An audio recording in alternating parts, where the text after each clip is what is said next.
I want to talk about one of the, I don't know, worst, most vicious, cruelest urban legends in rock. And that's the urban legend about the Allman Brothers Band album, Eat a Peach, the title.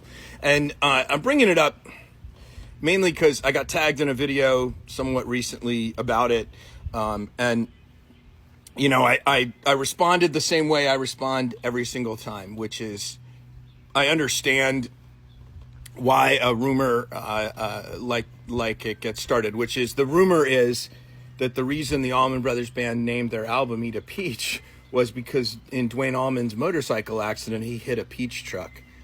And in all honesty, man, I just got to say that's got to be like one of the cruelest ideas that could sort of seep into public consciousness.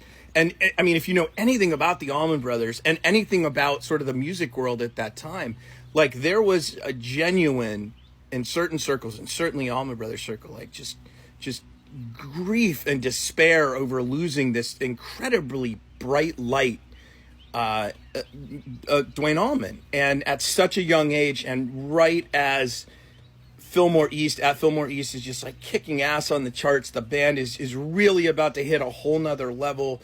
Duane had just detoxed from heroin, in a weird story that Alan Paul tells really well in all of his books, but it's certainly not detoxing or rehab like we understand it today.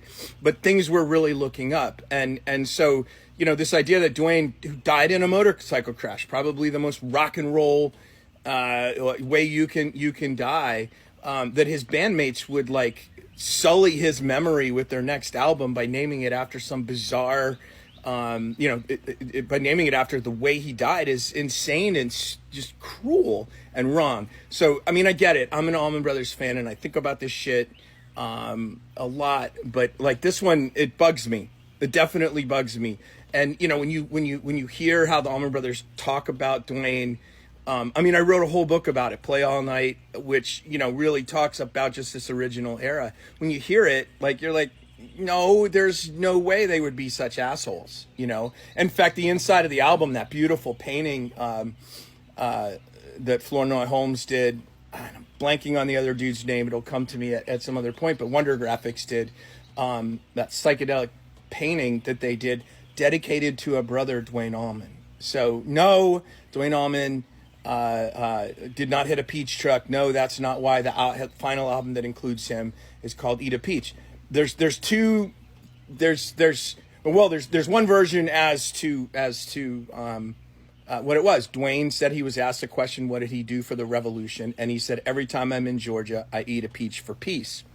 Now, Phil Walden, his Capricorn Records label owner, claimed, he said, the two-legged Georgia economy. But Butch Trucks, you know, about, I don't know, maybe about 10 years before he died or so, had come across the love song of J. Alfred Prufrock, the poem. And he in it says, do I dare to eat a peach? Like, eating a peach is like messy and the world is crazy. And Butch contended till the day he died that that's where Duane got the term eat a peach. The logo that you see here was originally a postcard from the 1920s, linen postcard. It said, the kind we grow in Dixie.